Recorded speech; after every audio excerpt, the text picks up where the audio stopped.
quelque temps Tintin a comme de véritables obsessions.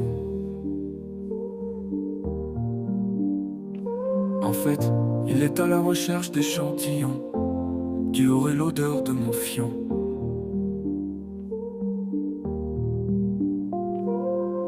J'imagine que dans le ventre, ça doit lui faire comme des petits papillons.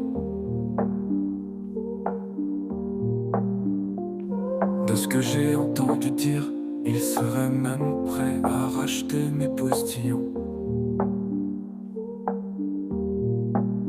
Comme un kamikaze de l'amour, le matin il plonge en piqué dans mes poubelles.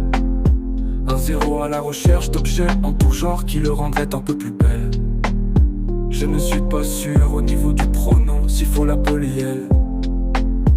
En tout cas sa place est à l'hôpital, mais il manque de personnel. Tintin est devenu le ninja de l'amour. Par contre il ne passe pas inaperçu quand il te tourne autour comme un vautour. Ce qui est certain, c'est que les gens dans les alentours ont des envies de crier au secours. Il se prend pour Aznavour, mais lui soyez déjà glamour, déguisé en abat-jour.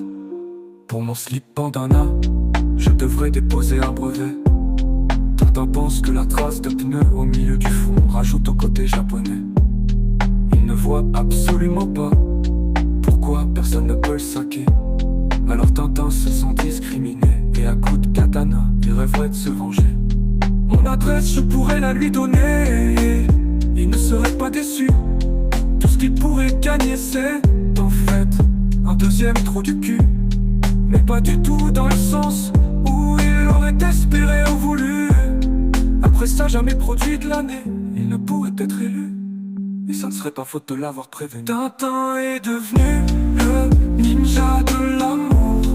Par contre il ne passe pas inaperçu quand il te tourne autour comme un vautour. Ce qui est certain, c'est que les gens dans les alentours ont des envies de crier au secours. Il se prend pour Aznavour, mais lui soyez déjà glamour, déguisé en abat-jour. Si un jour vous voyez que mes slips sont emboursés à la hausse, c'est que Tintin est dans la sauce et qu'il est carrément passé au négoce. C'est du genre à gratter tous ses proches et à monter de fausse à sauce, en expliquant qu'avec le temps mes slips prennent comme une petite odeur de calendos. Quand Tintin est décidé, il oublie tout et n'a absolument aucune vergogne. Hélas, trop souvent il confond un bitcoin avec une bite qui cogne.